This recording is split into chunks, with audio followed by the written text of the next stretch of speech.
Buenas, bienvenidos a este vídeo de unplandivino.net. Vamos a ver el taller de causa y efecto, que lo teníamos ahí pendiente. Hemos visto algún breve vídeo, pues con Claudia desde Argentina. ¿Qué tal? Gracias. Gracias, Iván. Sí, gracias. La verdad es que estamos haciendo este recorrido por cosas que aparentemente, como decías hace un rato, fuera de la grabación ya las sabemos, entre comillas, pero que está muy bueno profundizar. Sí, y es Estoy muy importante mezclar esto que vamos a ver hoy con lo último que hemos visto sobre la importancia del amor divino, que como va a la causa directamente, esa sustancia de Dios va a la causa. Los tenemos que poner juntísimos estos y nos vamos a concienciar mucho más de lo que podamos estar, que somos muy resistentes a confiar en que es posible, ¿no? Sí, justamente eso, totalmente. Sí, así que, porque va a ser una cosa que muy a comentar. Comentaremos después, quizás, no la primera de las partes, vamos a grabar dos seguidas seguramente. Una, porque es la primera sesión del taller de causa-efecto, es 1 hora y media, grabaremos quizá los 45 primeros minutos, no comentaremos casi nada y después, tras descansar, grabaremos la segunda parte de esta primera sesión, que es fantástica también. Y hay un evento muy gracioso, muy digno de ver, muy impactante. Y bueno, tampoco os esperéis nada del otro mundo, pero que eso. Y después de esa segunda parte, si llegamos ahí bien, pues ya comentaremos sobre causas y efectos en nuestra vida relativos a cosas que ya hemos hablado, las emociones causales de daño con el padre, con la madre, que nos hacen ahora querer la aprobación de hombres o de mujeres, pues todo esto. Y compararnos y estar en la herida, ¿no? Comparándonos, queriendo ser más, menos. Todo esto que va a dar mucho jugo, ¿verdad? Totalmente. Me río un poco, pero porque sonrío, porque siento que, claro, sí, que me veo cuando describís. Claro, que tú misma en muchas conversaciones ya la has reconocido, o sea, toda tu profesión en gran medida la habrías elegido, ahora pues la puedes usar para otros motivos, pero la habrías elegido para la aprobación de tu padre en cierta medida, ¿lo ves así? Sí, sí, aparte lo siento, Iván, lo siento totalmente y es como de alguna forma una oportunidad para despertar la compasión con uno mismo y hacer lugar a ese niño herido, ¿no? A esa niña herida, sobre todo porque la otra actitud generalmente es de condena, de autocastigo. Como Claro, ya otra vez estoy haciendo lo mismo, mira, pero sí, ahora estoy pudiendo en este tiempo ser más amorosa en el sentido de aceptar para hacer lugar a la emoción que todavía no la atravieso, pero que sí veo, digamos, esa sensación en un ardor de estómago, en una sensación, qué sé yo, así como de, me pongo dura, por ejemplo, tensa, claro, y los de espíritus. incomodidad, Y sí, además, fíjate, claro, y la herida esa nos está atrayendo a ti, en tu caso, muy flagrantemente, espíritus que te ayudan a no sentir la rabia con tu padre, la rabia con tu madre, que no quieren ellos sentir su propia pena, rabia, ira con sus propias madres, padres. Y, por ejemplo, tu abuela tuvo eventos muy violentos con hombres, ¿no? Y seguramente dependen de cosas que pasaron con su padre, no las quiere sentir. Es una cadena muy loca, muy loca. sí, sí, sí. Y papá, por ejemplo, que tuvo, viste que la violencia, entre comillas, para nosotros está como muy estereotipada. Entonces, esto es violencia, pero cuando empezamos a comprender todo lo que implica violencia, bueno, que la papá quizás no tuvo en forma directa con una mujer que sí lo reflejó en la sexualidad y con sus parejas, pero con su mamá, él también, un maltrato enorme, terminó en la calle, pasó hambre, o sea, Sí. todos los tipos de violencia que vivimos, que de alguna manera siempre la estamos proyectando y claro, ahora comprendo un poco también, sí, lo he heredado por ese lado, todos los miedos. Ujú. Muy bien, pues vamos para allá. Vamos. No, no estás compartiendo pantalla todavía. Ah, vaya, ostras, pues tenía que haberlo. Sí, perdón, no te mencioné. Es como que nos pusimos a hablar y no. Ahora sí.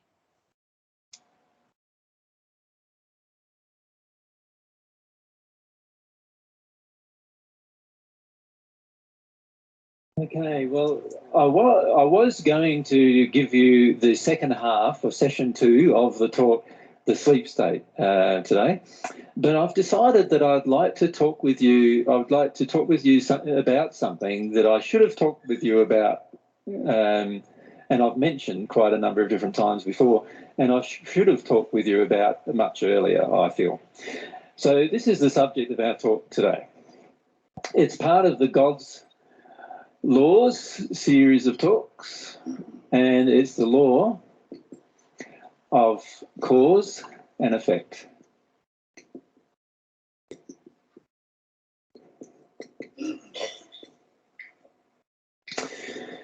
Sound boring? No? Okay. And the law of cause and effect fundamentally is quite simple.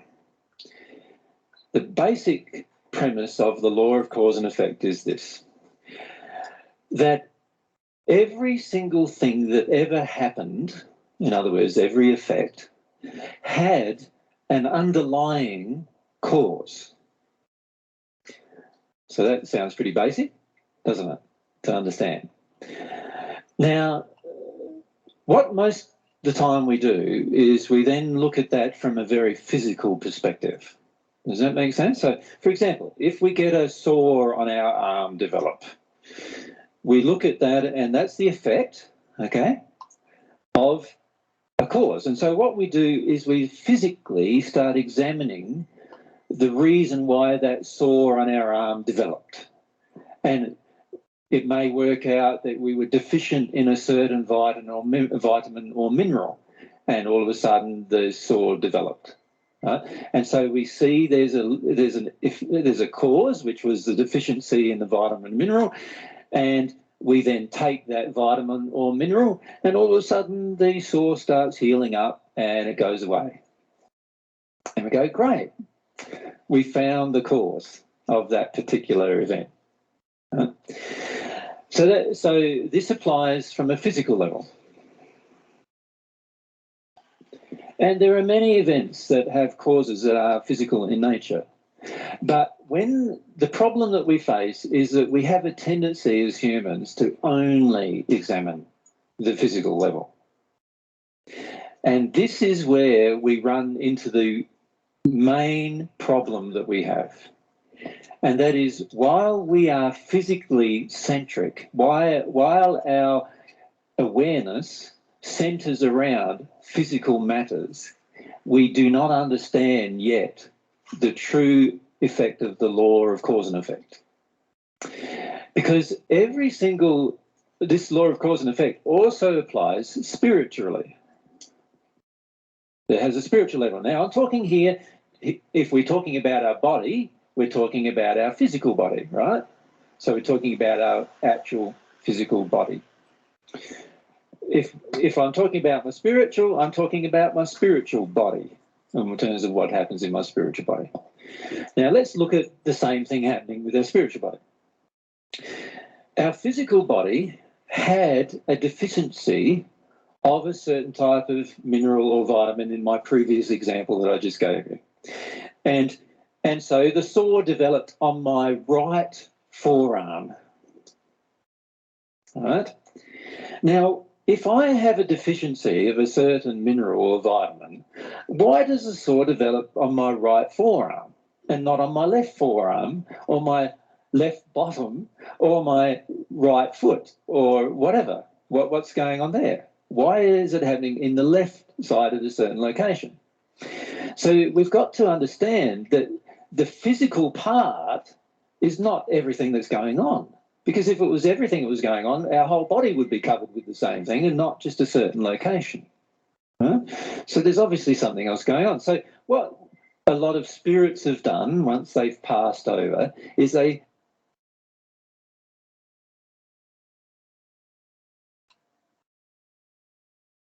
no longer have a physical body. So what kind of centre do they have of their awareness? Their spiritual body. So they now focus on the awareness in their spiritual body. So this becomes their level of awareness. And then they start investigating and they go, wow, yeah, that's why I got the physical sore when I was on Earth, because in this location of my spirit body, I see there's an energy problem. There's an energy deficiency that causes the flow of energy over my spirit body to actually create some kind of a vortex or hole there that then allows any physical manifestation of the deficiency to occur in that location. So they start seeing a link between the spirit body and what's happening to it, and they become aware of the spirit body, and they start seeing the effect in their spirit body, and then they go, wow, that means the mineral wasn't necessarily the cause of. Y es que él ha tenido una especie de parón, iba a decir, entre el cuerpo espiritual y lo que le sucede a dicho cuerpo y alguna otra cosa, pero como que se para y dice, y se vuelven conscientes del cuerpo y empiezan a ver el efecto en su cuerpo espiritual y ya sé. Of my physical body problem at the time.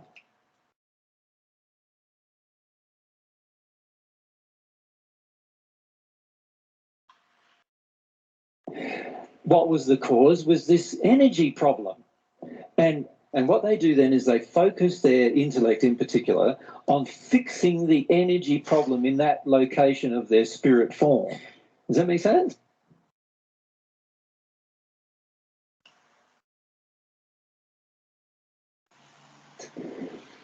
And sure enough, you can do that. You can, if you really concentrate and you really try hard, you can actually do that. You can actually cure certain parts of your spirit body by using that method. And so then they go, I've now found the real cause of that problem that I had when I was in my physical body. And that real cause was the energy that was flowing in a certain location of what was going on there. And they still have not found the real cause on there. And they still have not found the real cause. Because there's this third element that we've got to factor into everything, and that is our soul. And our soul is the most powerful of all of God's creations. One thing that you're not yet fully aware of in terms of your own emotional awareness, now many of you are intellectually aware of this, but emotionally yet to be aware of, is that your soul is actually more powerful potentially than the sun.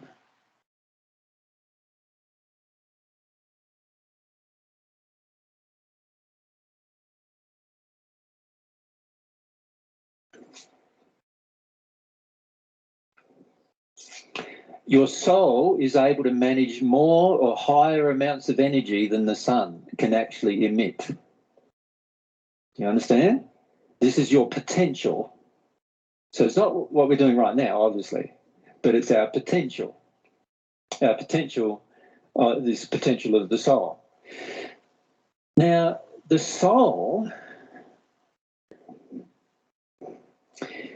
if we become aware of it, so we need some awareness of the soul to be aware of it.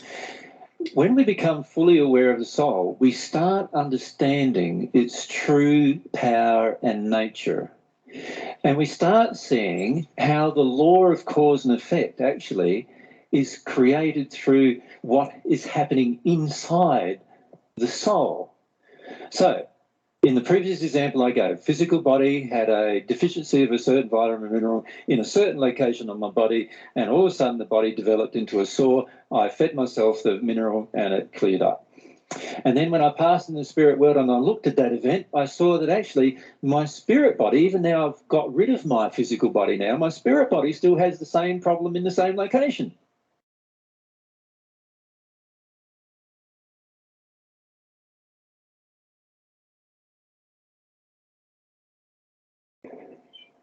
And I'm going, why is that?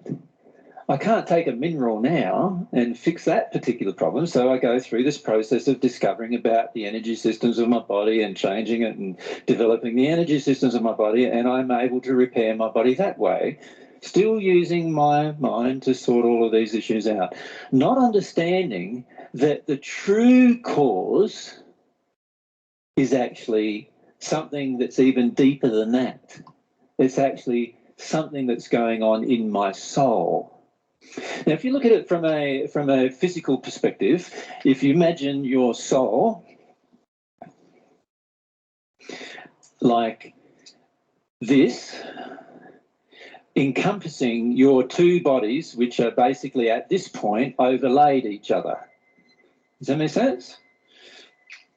I'll draw one like that, and maybe I'll draw one in purple so you can see there's actually two different bodies there. One's a physical body, one that you can currently see, and one's a spirit body, which only spirits could currently see, or you can... Ya ha puesto dos diferentes colores y ha dicho que los ponía. Develop your spiritual body's eyes to see yourself.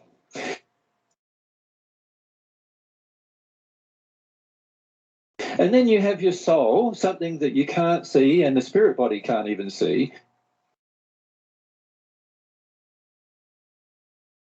enveloping or controlling these bodies.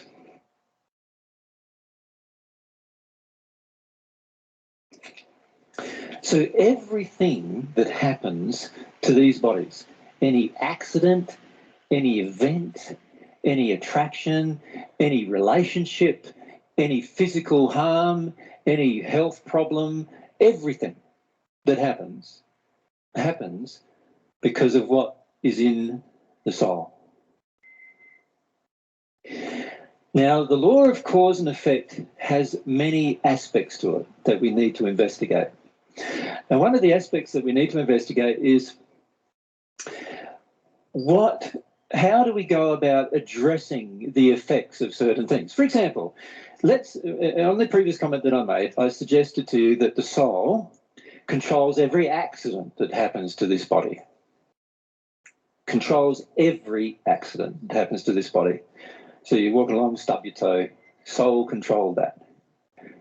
You walk along past a bush, there happens to be a little prickle on the side of the bush, you scrape across and you get a little scrape across your skin. Your soul controlled that. You're out playing footy or basketball and the ball drops on your nose. The soul controlled that. No? Most of us will go, no, the other guy threw it at me. No, your soul controlled that as well. And then, you're driving down the highway and your left front tyre just blew out. Your soul controlled that. That's what I'm suggesting, basically. And what we need to do is we need to understand how it controlled that. Because we can deal with the effects. So the front tyre blew out on the side of the road.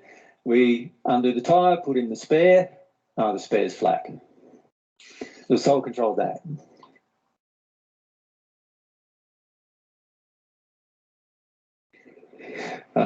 And so, we ring up the RACQ, if we remember, in Australia, in Queensland, that's the Royal Australian or whatever it is, Queensland Car. I don't know what it stands for. I'm a member too, that's pretty bad. Aquí se ríen porque dicen, no me acuerdo cómo es exactamente la RAC esta de las siglas. También soy un miembro, pero no por eso. And so you ring them up and they come out and sort out the issue for you and your soul control that. And if you weren't a member and you're sitting on the side of the road flumming a ride for something, your soul controlled that. Right? And what I'm suggesting to you is that every single effect of every single thing that happens in your life at every single moment, whether you are in the spirit world or on earth, your soul controls that.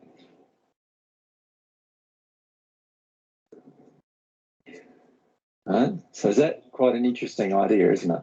That the soul controls all of these things. Now, how does that relate to the law of cause and effect?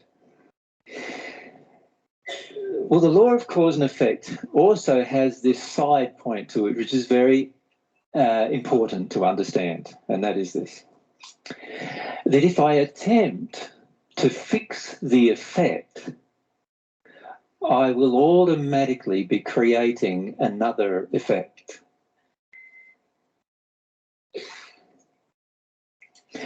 But if I address the cause, all effects related to that cause will automatically change.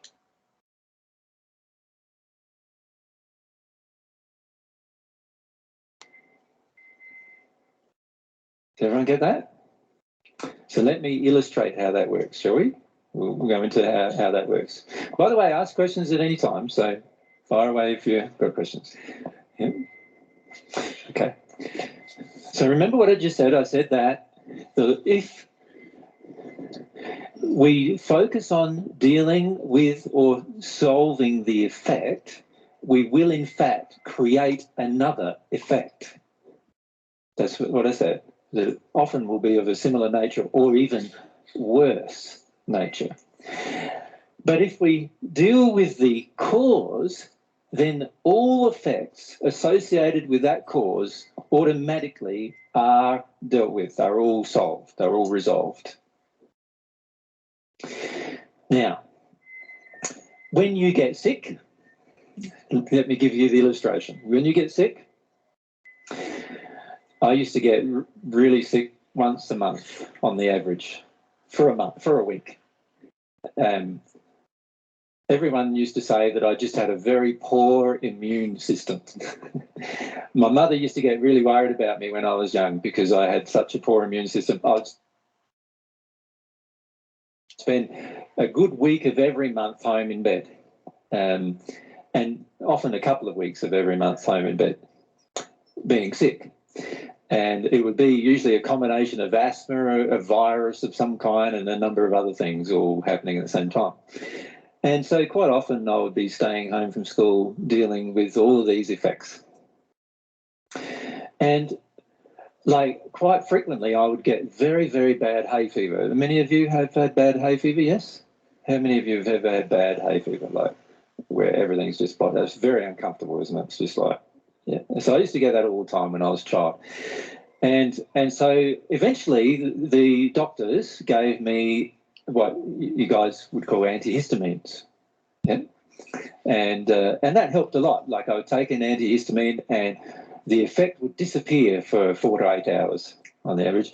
And since I was a child, I couldn't take another one usually for a whole day, which meant for the other 16 hours of the day, I was still, everything was just still running out of me. And I had no idea what the cause was. I was a child too, and I had no idea about God's laws about cause and effect. And my mother and father had no ideas about the law of cause and effect. So, of course, they went for the physical solution.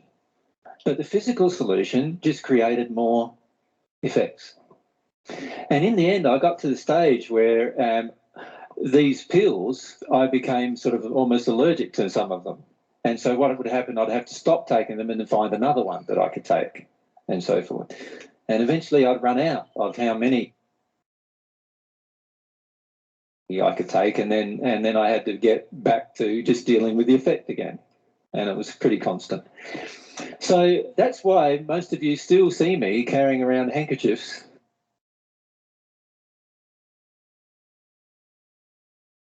Which is a very old-fashioned thing, many people say, to do. And yet I, for some reason, still carry around too.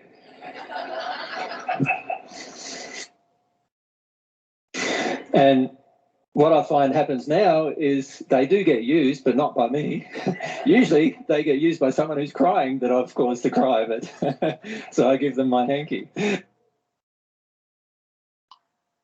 And so I have a supply of about 100 hankies at home because I generally lose them in the process, but not for the same reason I used to have when I was younger. So what I was doing is, and what my mother and father were doing, were trying to cure the effect by using a medical means.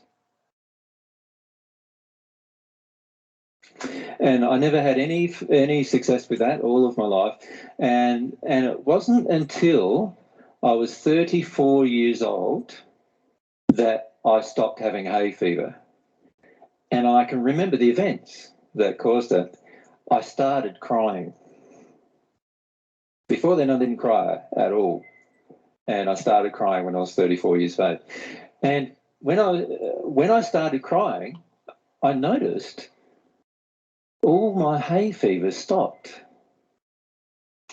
And there was only one time that I got hay fever after then. And that was when I was around a cat.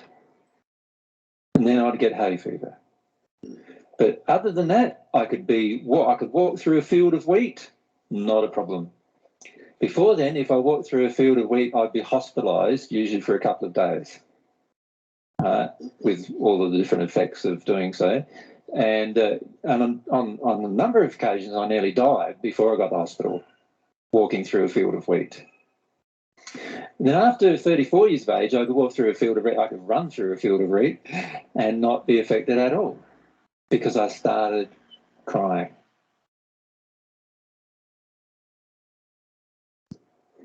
And that made me realise, yeah, the hay fever is about the crying. It's about the suppression of my grief. And I started to put these kind of things together.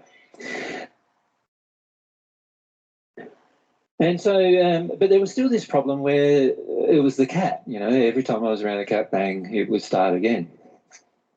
And it was only when I was about 38 years of age that I sorted that out. And what happened there was, well, no, probably even 40. I was about 40 actually when I sorted that out. And what happened there was I realised the relationship between my father's emotions towards cats and my emotions with my father.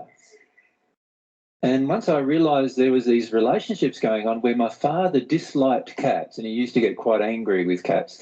In fact, what my father does, and I'm sure he'd be fine me mentioning it actually, but he used to have a .22 rifle. I don't know if he still has, but he used to have a .22 rifle, and he used to watch for the cats outside the yard passing through his yard. And any cat that passed through his yard, he would shoot and bury it in the backyard. Doesn't matter whether it was somebody's pet or anything like that, it would get shot and buried in the backyard. And it took me back to an event when I was a child, actually, this emotion, an event that happened when I was about, would have been about... Aquí está mal, esta emoción le llevó a un evento, esto no lo corregí bien en uno de los repasos. Entonces, esa emoción le llevó a un evento de cuando era un niño. 8 years of age, maybe about 7 to 8 years of age. There was a friend of ours that had 38 cats in their house. Now, you can imagine it was a pretty messy house. And my father offered to sort the problem out for them. And his solution was to shoot them all, which he did. And I helped him. I helped him by, I dug the hole and buried them all. It was a great big hole. I remember it was about 4 feet square, about 3 or 4 feet deep, and we just threw all the cats into the hole and buried them. And it took me back to that event and a lot of grief about that event. And once I released the grief and fear about that event, no more hay fever with cats. Aquí es la pena, lo que normalmente decimos como pena en vez de dolor, pero que a veces surge así, y en la traducción, al repasarla, a veces no todas las cambio por esa pena, ese duelo, por ese evento. Que también es un dolor emocional, o sea que también vale. So that was gone.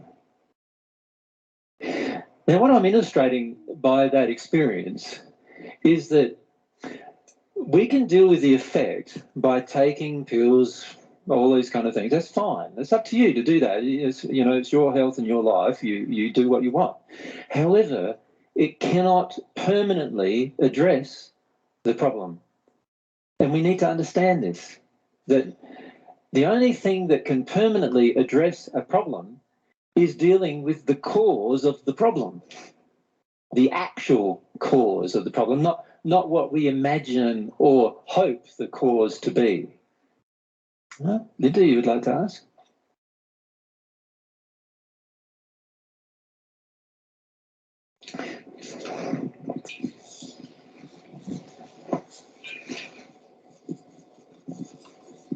So, AJ, my eldest son, who's now, I don't know, 27 or 28, however old he is, he had asthma when he was small, like really quite sick at times and needed to be hospitalised, only once or twice, I think. And I got to the stage where I was like, no, this isn't happening. My child is not going to be on medication for the rest of his life. And so I started investigating alternative stuff and got him into swimming and all sorts of My mother did all those things, yeah. But the thing is that by the time he was about, I don't know, maybe 13 or 14, maybe even younger than that, he didn't need anything at all, any asthma medication, and hasn't used anything for well over 10 years, probably longer. So does that mean that, how does that happen? Did I actually clear some of my grief, or did he clear some of his grief, or what happened with that? When a child is small, really small, like, you know, just born to a few years old, who's the person has the most influence over them? Yeah, the parent. And in this case, it was me, the mother. Mum. So let's say mum. It's always going to be mum, probably, because in our Western society, that's the general way it happens. Now, as the child goes into, say, 6 or 7 years of age, how much connection now emotionally does he have to his mum? So his mum's still here. It's less, isn't it, than it was when he was 2, because when he was 2, probably still baby, still needed to be cared for food-wise. By this stage, they're starting to eat their own thing, you know, get their own snack out of the fridge and do a bit of stuff with friends. You'd be less around mum, yeah?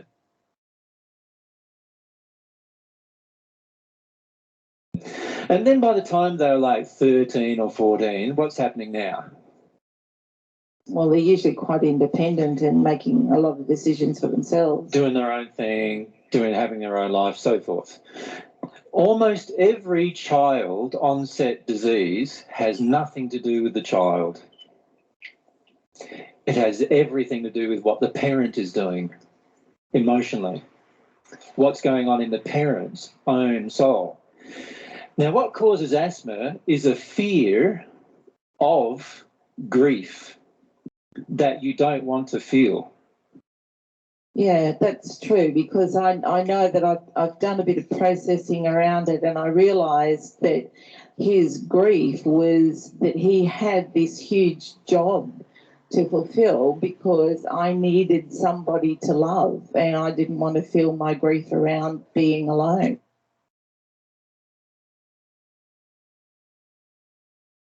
And none of that is the truth. No. Grief around being alone. And none of that is the truth. No. Because you didn't understand what I was saying to you. And many of you parents are still having this problem of not understanding what I'm saying to you. The child did not get their problem by any grief they had. It's my unhealed, denied grief. It's your fear of your grief. It's my unhealed, denied grief. It's your fear of your grief. You see, when you have fear, this is something we need to understand. Again, it's a cause and effect issue. When we have fear, we do not understand the effect as parents. We do not understand the effect it has on our children. Many of you think you're making your child safe by being afraid for their welfare. The reality is fear is the worst possible emotion that you could potentially project at any living creature, including your own children.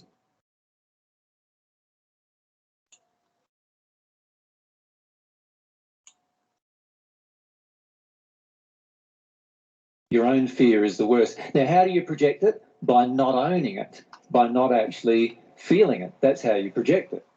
So, whenever a parent does not own and feel their own fear, the child is feeling the full barrage of their fear. And in that moment, there is no love. Fear and love cannot coexist at the same time. Does everyone understand that basic principle about love and fear? And I'll say it again. Fear and love cannot coexist at the same time. As soon as you have fear inside of you as a parent, there is no longer any love coming out of you. And the child no longer feels loved. Aquí remarca, ya no sale nada de amor. Habría que remarcarlo eso. De ti, dice. Immediately. Does that make sense to everyone? Now, this applies to every living creature around you as well. Every living creature around you, from insects and the smallest possible creatures, even viruses, right, and bacteria, right the way through to your own child, all respond to your fear. And as soon as your fear is present and denied, in other words, you're not feeling it, but it's present, every one of those things responds in a attacking or negative manner to the fear that is present. Luego lo comentamos, pero crea miedo en los medios de comunicación y luego recoges la cosecha. ¿Estás ahí viva?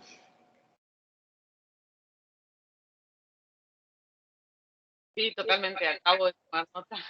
Sí. Todo, sí, es maravilloso. En realidad, sí. Sí, Fantástico, ¿no? Lo que llevamos. De... Tan claro. Sí, tan sí. Vale, luego comentamos. ¿Cómo se...? Does everyone get that? That's the soul creating something. Now, in this case, your soul and the denial of the fear of your grief created his childhood onset asthma.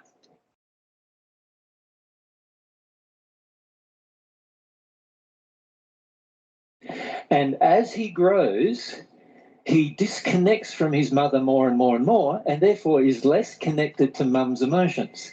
And as a result, automatically has less asthma. Now, for many children who are as adults still have asthma, they have yet to actually disconnect from the mother's emotion.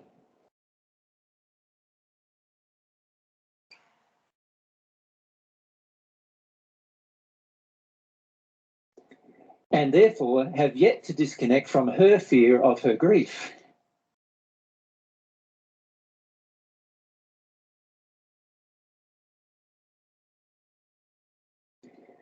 And as a result are fully asthmatic still, even as an adult.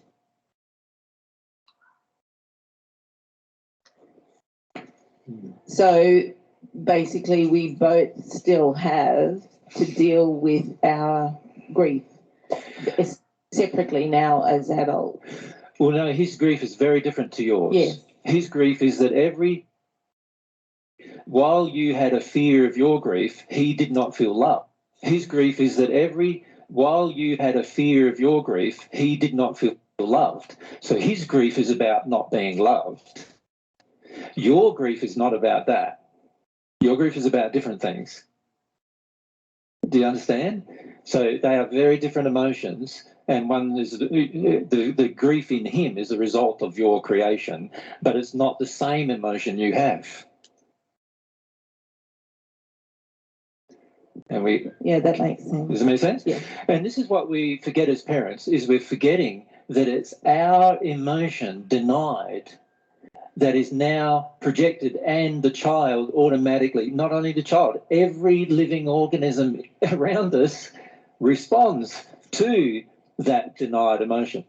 Every tree around us, every bush around us, every insect around us, every child around us responds to that emotion. Now, because that child is very connected to us and very personally involved with us, they're going to have the largest response to that emotion generally.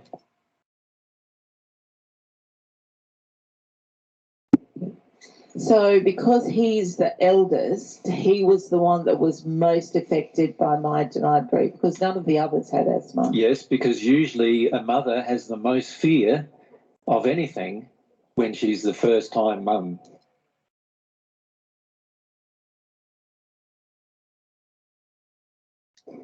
Is that not true? Yeah. How many of you were freaked out first-time mums? And then second time? A bit easier. The only thing that freaks you out then generally is the birth, and then so forth, isn't it? Generally, it gets easier. You get more relaxed. Both parents get more relaxed. They're both more into a routine. They understand the process, so there's less fear in the relationship with the child. The first child generally feels the fear the most, and as a result is more hooked into the parent's emotions than other subsequent children, unless subsequent children have other emotions that are being hooked in. For instance,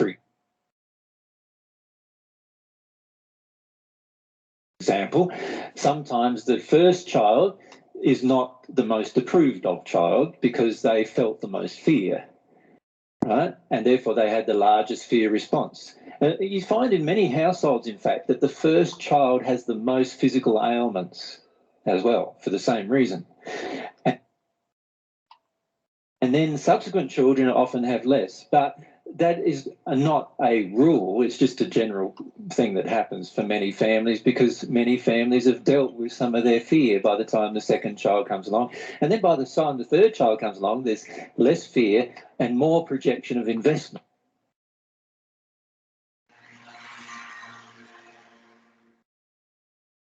So unfortunately, the younger childs actually get more investment emotionally. And when I say investment, the parents want things from them a lot more generally. And so then a lot of times the younger children have the opposite almost feelings that they've got to work their way through. They have feelings of demand, feeling that they can expect things, and all. So it's a general cycle that many families go through. Right. Yep. If we go to Elaine, then across to Natalie down here.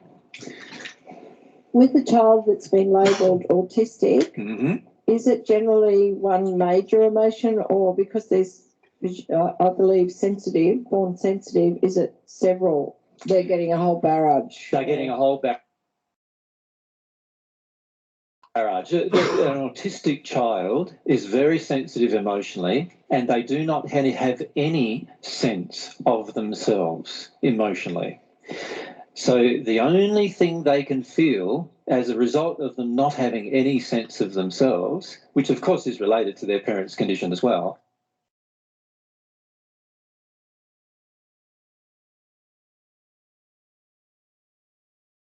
is the people in their environment. And what they do then is they respond immediately and without any checking to every single person in their environment.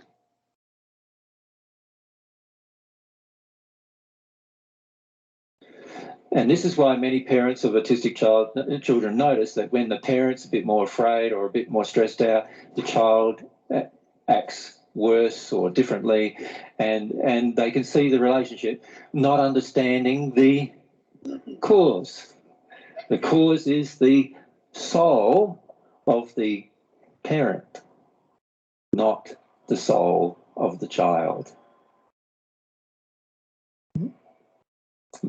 Okay. Just recently, I spent some time in the shopping centre, as you Yep. and Jade was with me, and she decided she was going to get under the table and play, and she was very quiet.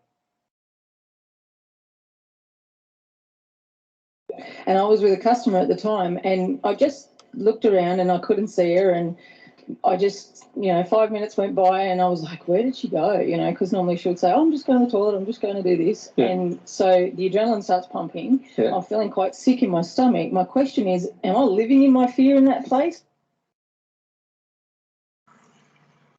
Yes. Okay. Obviously. Okay. Yeah. You're feeling some fear, but you're living in it. The underlying cause. The underlying cause is not being experienced, which is you're afraid of her life. You're afraid of her potentially being harmed. You're afraid of some child molester grabbing her and taking her away. That's the real fear, not that fear that you're actually living in, which is the fear. Where is she? Where is she? Where is she? That's covering a lot deeper issues.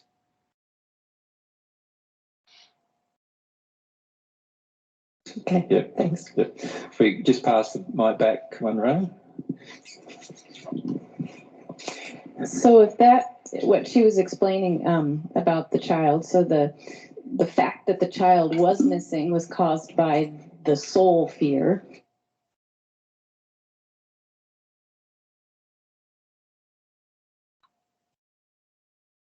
But the feeling that she was having of going, oh my God, that's living in the fear?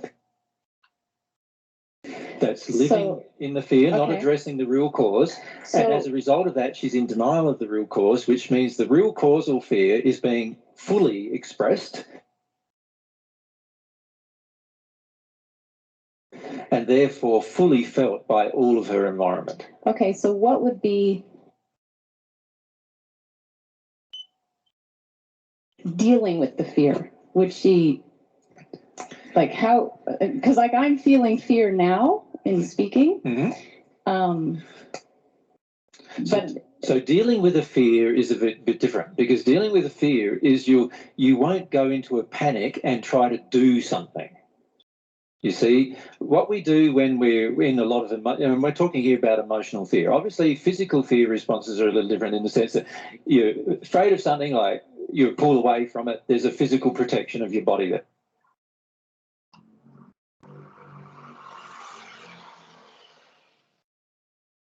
I'm not talking about those kind of things. I'm talking about the emotional fear that's present.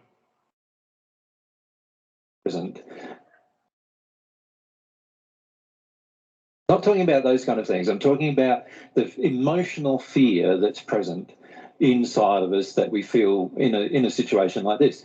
So in a situation like that Natalie just expressed, the emotional fear is that something is going to happen to my child. Something bad has happened to my child. And I'm really freaked out about what it is. Something must have happened.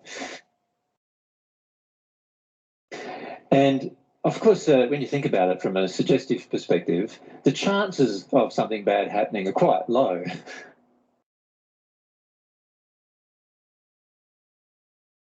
Actually, but it becomes our highest fear, right? Which indicates that there's an emotion from some past event inside of ourselves that we need to connect with.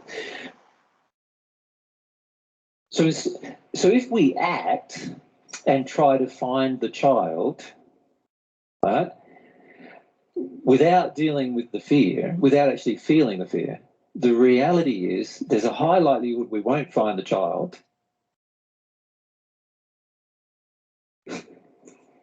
There's also a high likelihood that we're going to push the child even further away, because fear does that. Fear rejects. Fear pushes things away. But on top of that, we're not understanding that the fear that we're trying to act upon is actually caused by a deeper emotion, the real cause of this event. The real cause of the event of my child doing this, going off without telling me, has been my soul and its emotion, right? Whatever it's feeling. And so what we need to come to terms with is that actually, if I act in this moment, and if I act in accordance to my panic, then all I'm doing is denying the cause and trying to solve the effect.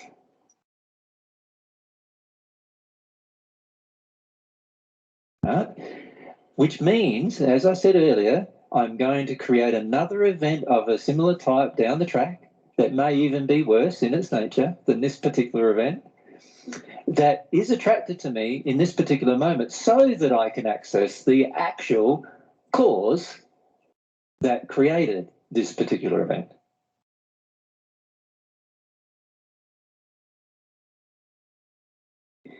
Okay. Does everyone understand that? Yeah. A little bit more on that. So as I'm feeling this fear come up right now, Yep. What is the best thing for me to do? Well, just what you're now doing. See that? Is the best thing for me to do? Well, just what you're now doing. See that? That's the right thing to do. So you let just straight away into the grief of the fear, and that's the thing to do. Just feel it like that. That is a beautiful thing to do. And as you do that, now you're feeling it instead of denying it. Does that make sense? That's all you need to do. So the anxiety part of it is living in it, but this feeling that I'm having now come up is actually dealing with the cause? Exactly. It's getting you closer to the actual causal emotion. And you see, what we're doing is we hold ourselves, with fear, what we do is we hold ourselves in a stoic place.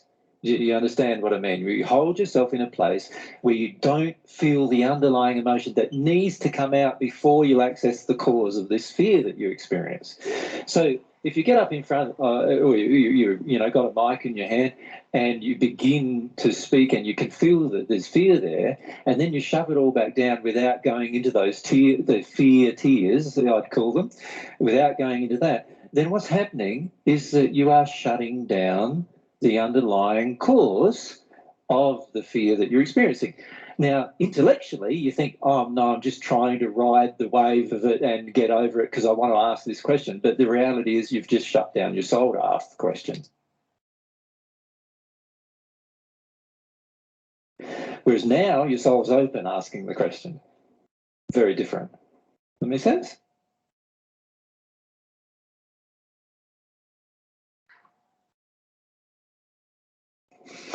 And if we come down to Barbara, and there was nobody. I'm fearful about the answer you're going to give me on this one, AJ. My son Mitchell has never been sick in his life.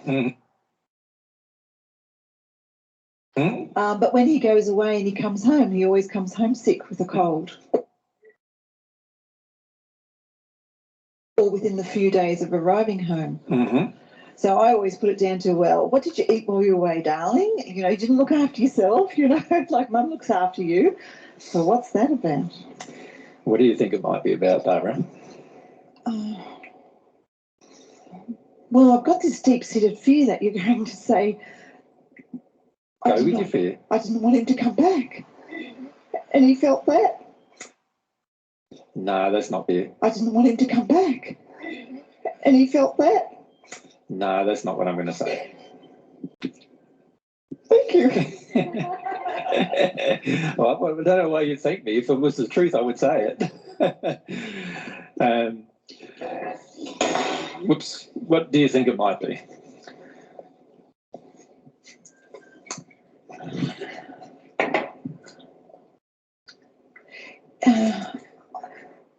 Well, you've said to me before that emotionally he feels responsible for my emotions. So is it connected with that?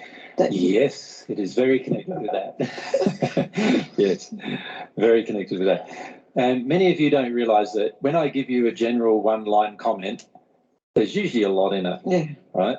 And a one-line comment I gave to Barb some time ago, probably a few years ago now, was that she's very emotionally invested in her son. Now, he feels that emotional investment as oppression. When he comes home, there's a difference between when he was away not feeling oppressed and when he comes home, he's now back into oppression. And in that particular moment, there's automatic stress in his body, which automatically attracts a virus or a cold or something like that. Does that make sense?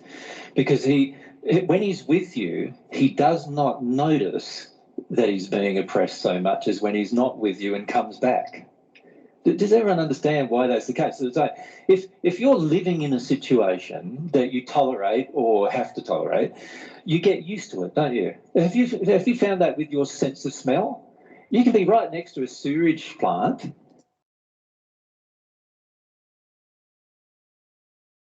and after, I think there's a period of time, I'm not sure how long it is, but I think it's about an hour or a bit less or something like that. I'm not sure how long the time is, but there's a time where you actually become detuned from that smell and you actually sit there living in it quite happily, right? Because you don't even notice the smell anymore.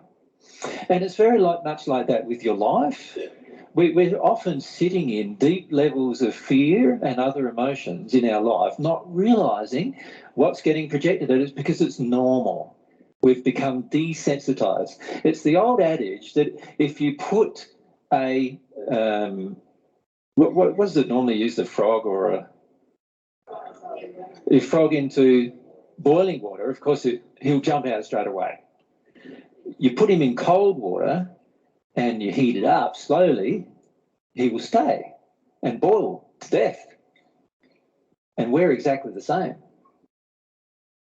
We're exactly the same as that. You put us in an environment for long enough and slowly, change the environment. We tolerate it. We tolerate and tolerate it and tolerate it and tolerate it until, until the point that something happens where we feel it's unbearable. We will continue to tolerate it, unfortunately. But when you go away from it for a week or 2 weeks or whatever, and then come back to it, you find it initially intolerable. And as a result of that, that is the time when your body goes into stress, your soul is in stress, causes your spirit body to get upset in terms of its energy system flow, and your physical body usually manifests some kind of illness or sickness as a result.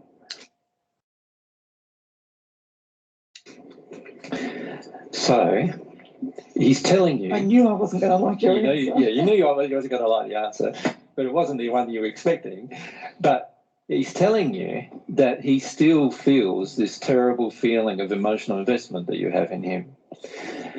And if you look at your law of attraction with men, you can see why you've had emotional investment in your son. You've wanted to create a perfect male that you can interrelate with and get a lot of your needs as a female met from a male, your son. You don't get every need met, but you get a lot of them met, and then you don't need another man in your life as a result.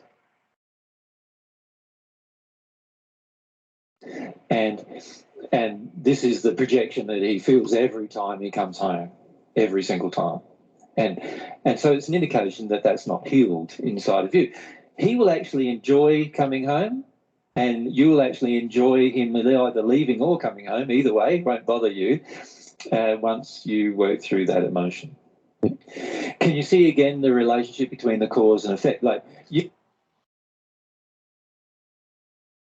can start looking at what it is from a physical perspective and say, and you do, don't you? You say, okay, what have you picked up? What bug? Who are you with? What have they got? Maybe we need to... Girls did you kiss? Yeah. How many girls did you kiss? Who were they? You probably got it from one of them. And you also then make up concoctions. Here you go. Here's your vitamin C drink or whatever it is that you want to make up to cure the problem. That actually has a completely different cause. And as a result, will happen every single time, or most times, he goes away and comes back home. The interesting thing with that, AJ, is that he often rings and says, can I come home earlier? Of course, because you see, he is totally emotionally invested and you are totally emotionally invested in his emotion. So here he is, here you are, right? He can feel you and he feels your emotional investment in him. And when you have a feeling, oh, I'd like to have him home. Oh, I'd like to have a man around. ¿Sí?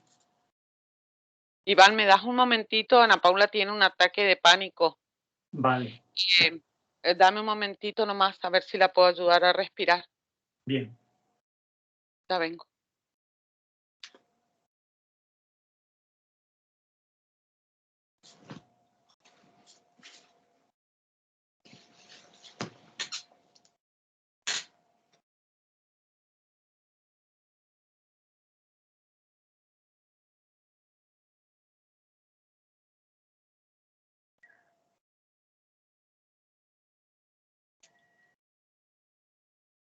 De todas maneras, justo es el tiempo donde íbamos a terminar más o menos por este minuto,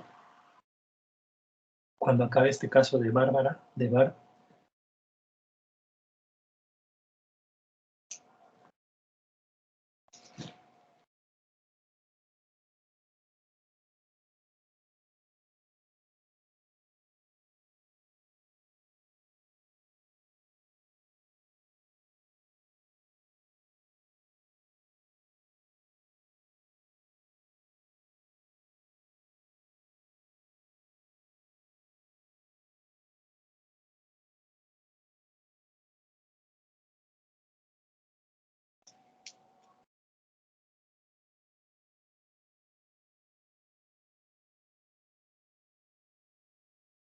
En el índice pongo los tiempos donde paramos y todo eso.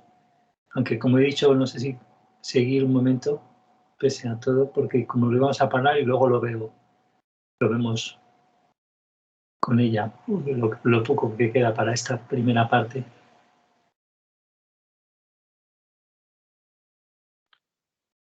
Estoy acá. Ah, estás acá. Estaba a punto, como ya vamos a acabar, justo llegamos a cuando Bien. acabe de Bárbara, pero vale, terminamos y vuelves si quieres y ya me avisas.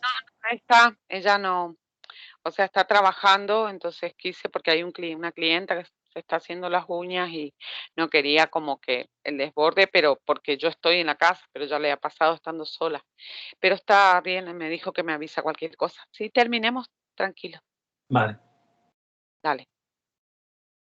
And I'd like to have all those feelings that you have, he is automatically feeling, and of course he's going to ring you up. So I'd like to come home, and you go, oh, at last he's coming home. I'm so relieved.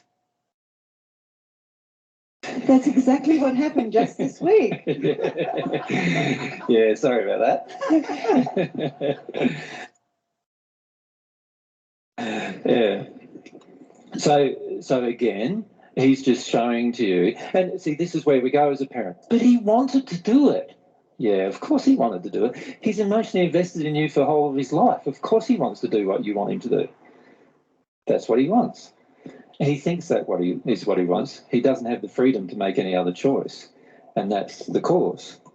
So him even phoning you and saying he wants to come home is because of whose soul? Your soul. Yeah. Yeah. And of course his response to that he's learned now in his soul over the period of his, 18 years or whatever it is. Pues aquí era el punto, por ejemplo, más o menos el minuto 45. Acaba el caso de Bar, creo. Y si quieres seguir ya con lo otro, en vez de comentar nada aquí, y descansamos y seguimos con la siguiente parte, o sea, comentando o sin comentar, o sin seguir después, ya me dices. O sea que, y ella sabe que tiene que como que sentir sin reaccionar ni nada. Quizás es algún espíritu que estaba contigo que, como estás aquí viendo claramente que la causa está en el alma, se ha aterrorizado. Sí, mucho justamente el ejemplo de Bar, que Juan Ignacio haya vuelto a casa, que haya expresado la ira, y un poco Ana Paula empezar a procesar algunas cuestiones internas con cierta, digamos, no claridad, pero desde otra perspectiva, que es lo que venimos compartiendo, y lo dije en otros videos, ya esto se hace un poco extensivo, porque como dice Jesús, se convierte de alguna manera, se va acercando a una forma de vivir, ¿no? Uno ya Sí. no, es como presiente Bar, y lo dice él, hace unos años te lo dije, como que ya el alma sabe, entre comillas, esa verdad. Sí. Y entonces, claro, uno ya empieza a conectarse un poco lo que decías hoy, antes de grabar la llamada, estamos más sensibles. Y claro, ese recupero también se hace extensivo a mi entorno, así como decía él, todo está reflejando, tanto la apertura o el cierre lo refleja, ¿no? Resuena. Y claro, Ana Paula intentó cortarse ayer, antes de ayer, los brazos. Ahora también está enojada con ella porque intentó hacer eso, porque ella dice en ese momento, yo sé que no es la solución, pero estoy muy enojada, estoy furiosa, y en ese momento si alguien se acercara a intentar detenerme, yo creo que también me agarraría con esa persona. Hoy estuvimos hablando a la mañana de eso, y, y claro, entonces tiene heridas abiertas, lo que quiero decir, o sea que obviamente está siendo influida un poco más fuerte en este caso, en el sentido de que ella, no sé si la palabra es oponer resistencia, o por lo menos ya reconoce las pulsiones que juegan en escena, porque ella hoy podía decir eso. Por un lado estoy muy enojada, pero por otro lado sé que estoy muy triste, pero yo me enojo con eso. Entonces hoy hablaba de eso, ¿no? Ella sabe, porque dice, no tolero cuando mis amigas, dice, se ponen en víctima y empiezan a llorar y a expresar su tristeza, entre comillas, porque sabemos que hay una tristeza propia de la fachada, ¿no? Que es ese vivir en el miedo, que decía él. Claro, entonces están siempre con lo mismo, y yo me pongo muy chinchuda cuando empiezan con lo mismo, otra vez vos, otra vez lo mismo, pero al mismo tiempo, dice, cuando a mí me toca, yo me porto igual, digamos, como que, no, esto otra vez lo mismo, Ana Paula, o sea, como que ella ve que la misma, el mismo acto, digamos, genera ambas perspectivas, digamos, no hay una compasión ni nada, se está retando a sí misma en el momento que decide hacer algo así, es muy triste, definitivamente.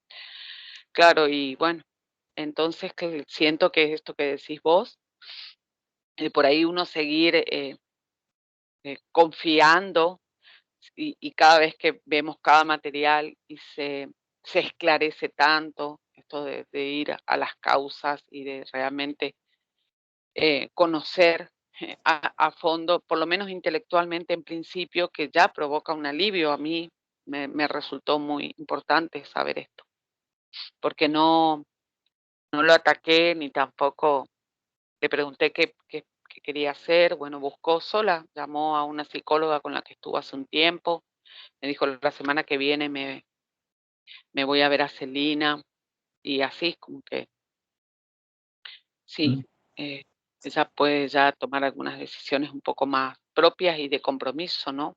Termine como sea, digamos, ya asumiendo su protagónico en el proceso.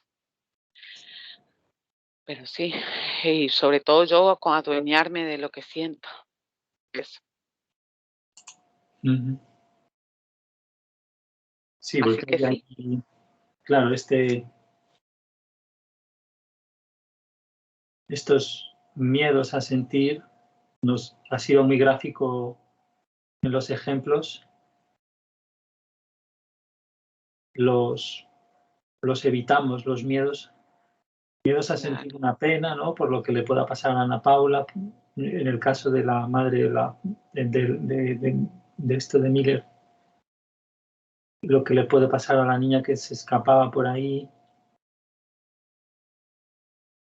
Son miedos más profundos que a su vez tienen una causa interna que no tiene nada que ver con los niños ni nada.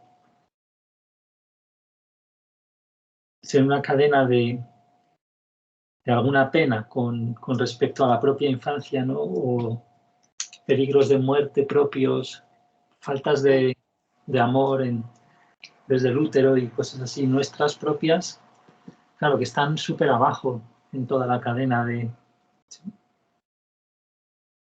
Sí, recordaba a Liz Miller, en uno de sus libros, El drama del niño dotado, y habla un poco también acá, como él menciona, al hijo mayor, que recibe, digamos, el paquete más puro, por decir, o entero de todos los miedos, y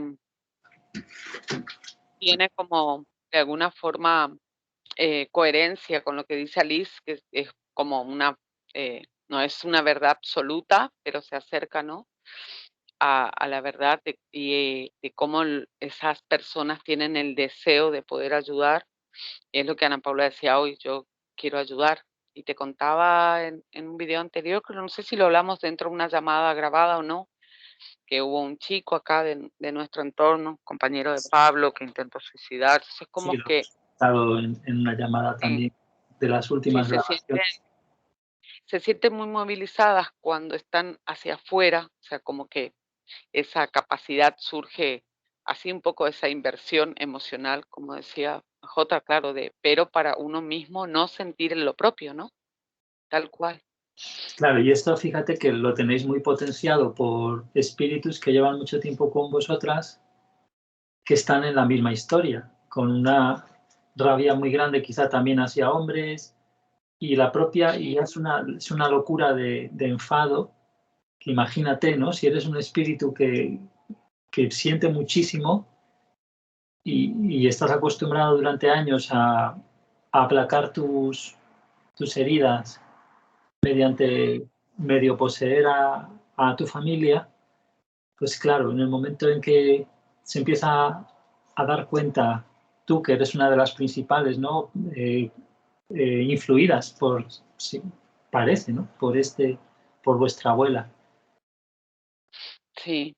junto con vete a saber quién más, ¿no? Entonces, claro, esos espíritus, como vimos en la canalización de Mark, van por ahí muy, muy enloquecidos.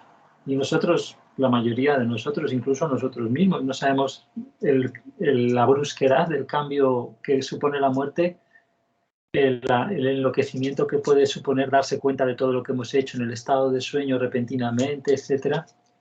No sabemos, depende. Si tenemos una muerte accidentada, violenta, como Mark, pese a que sepamos muchas cosas, no sabemos cómo estará nuestra alma y, de hecho, nos podemos convertir quizá en un Mark que estaba dando vueltas durante 30 años con su miedo. Sí, sí, totalmente. Una de las cosas que me dijo justamente hoy es que ella siempre recordó bien sus sueños y hace varios días que no los recuerda. Así que sí, hay algo ahí más fuerte y más intenso que está atravesando. De alguna manera le agradezco lo poquito que hayamos podido compartir, así sea intelectualmente, siempre lo digo porque hay una tendencia a buscar, entre comillas, lo seguro, que sí lo anoté acá, anoté del principio del video, que hasta somos capaces de creer en el azar con tal de no confiar en las leyes de Dios, decir, qué mala suerte, qué desgracia. Eso lo anoté. Por ejemplo, cuando él habla de todos los planos en los que se manifiesta la desarmonía, ¿no? Primero el físico, y que bueno, ahí vamos con la reparación alternativa, y algunas ya incorporaron la alternativa espiritual, que Reiki, que qué sé yo, que respiración, qué sé yo, pero que no tocamos el alma, o por lo menos no, por eso la verdad divina, digamos, Sí, no ya tiene así que... ahora que lo dices, que lo hemos hablado muchas veces, ya no solo es que no toquemos el alma, sino que a veces, muchas de las veces, más de lo que pensábamos, nos ha sorprendido, ocurren influencias de espíritus en las terapias energéticas o en terapeutas y lo pueden liar todo más. Incluso en terapias donde se trata de sentir emociones fuertes, puede haber espíritus ahí también tocando. Bueno, sí, yo eso, por ejemplo, con respecto a las heridas, que bueno, ahí aparece, por ejemplo, entras en la transición de decir, Dios así lo quiso, que sí te conté, por ejemplo, de personas que dijeron, y después le pasó esto, y salió de eso, y se metió en esto, y bueno, Dios sabrá, ¿no? Ese Dios sabrá por qué, o Dios así lo quiso, y el destino, o sea, sí, todos esos argumentos que de alguna manera otra vez Sí, no asumen, no asumimos. lo dices porque son puertas abiertas a los desencarnados, y literalmente. Exactamente. Sí, sí, sí. A eso voy, que bueno, por ejemplo, yo puse creer en el azar como una cuestión ya muy, por decir, ¿cómo se dice? Hereje, cuando no entras, digamos, en ninguna de los adoctrinamientos, pero después cuando entras, ya entras en esa intersección de, bueno, sí, Dios así lo quiso. Ayer veía, antes de ayer, un posteo, eh, Dios te quiso a su lado, algo así, ¿no? Sí, como que sí. Y bueno, yo lo único que llegué a publicar es ayer un poco de beneficios de la relación con Dios, de esta cuestión de poder vivir en una experiencia, de poder abrir la posibilidad de considerar que no es necesario envejecer, no es necesario enfermar, que no es natural que algo, dice, ustedes no sé yo, dice AJ, pero para mí eso es indicador de desarmonía, porque si creo que el Padre puede hacerme la creación más elevada de la naturaleza, imagínate lo que dijo, tenés más potencial energético que el Sol. Me re sorprendió eso. Nunca se me hubiera ocurrido compararme con el Sol, pero claro. Claro, imagínate lo potente que es el alma, te quedas sin el cuerpo físico, imagínate cómo están los espíritus. Con ese poder de sentir completamente negado para sentir, para vivir el enfado que es no querer sentir el miedo a la pena. O sea, es que ni siquiera estamos en una pena causal ni en un enfado, nada. Es una energía enorme para negar una energía enorme. Está ahí bloqueada, dividida el alma. Claro, y el dolor que provoca, Iván, que ahora uno comprende en qué medida la negación del ser, de uno mismo, ya va en contra, ir en contra del diseño, es la verdad muy doloroso. Y sigo insistiendo en esto de involucrar a Dios, pues no es lo que estamos haciendo un intento, yo sentí, por ahí muchas veces que hablo de tratar de convencer al otro de que, digamos, que no, para nada, así sea que vos conserves la idea de no incorporar a Dios, es a lo que sos, o sea, es lo que sos, es lo que sos. Y eres un alma y te dice, incluso cuando dice más potente que el sol, todavía no había terminado de la frase, de desarrollar la idea a él, y yo claro, lo primero que pensé es compararte como el sol con algo grande, pero nunca pensé en el potencial energético del sol, o sea, de entrada no capté la idea y wow, o sea, ahí sentí como que, no, claro, sí, a eso se refería él, ¿no? A esa capacidad energética. Maravilloso. Sí, por eso nos comenta en tantas ocasiones que no lo asimilamos, la capacidad de cuando te unes a Dios, crear cuerpos, como hizo Jesús tras morir en el primer siglo, crear muchos tipos diferentes de cuerpos desde su personalidad aunada con Dios ahí en esa condición del alma, en la cual sí. Claro, incluso los espíritus que aún no están en unidad con Dios pueden hacerlo, como nos contaba también en el taller que has mentado, imagínate. Pueden hacerlo por breves tiempos. Sí, es tremendo.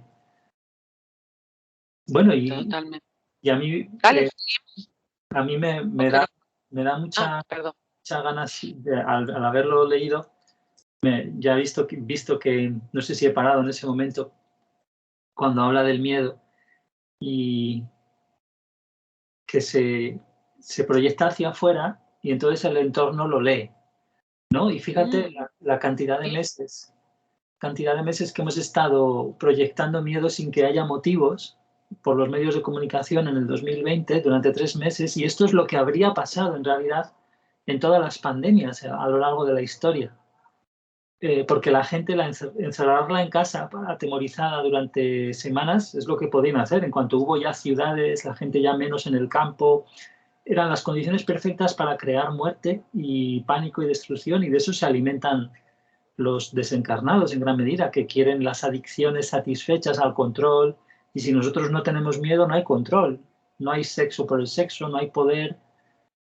Y fíjate que eso es tan clarito, o sea, nos convertimos en bombas de miedo, el entorno lo lee y por lo tanto pues pillamos enfermedades y de todo, es decir, si hay un desequilibrio que se muestra para que veamos la causa, que en realidad es el miedo a sentir miedos más profundos, penas de morir o no morir, pero tú sabes, imagínate lo que es tener a 3 meses a la gente aterrorizada viendo la televisión, los que aún veían la televisión, que son muchos como hemos visto, y al final está controlando eso aparentemente este mundo, aunque puede cambiar todo de golpe. Y luego no solo eso, sino que los encierra después de haber alimentado todo eso para que enfermen y sacas dinero de ello. y que supone más control político, poder global a lo largo de la Tierra, estamos viviendo una guerra mundial para el control totalitario, el intento al menos. Claro, sí, sí, sí, ya se percibe totalmente. Con la tecnología usada para intentarlo.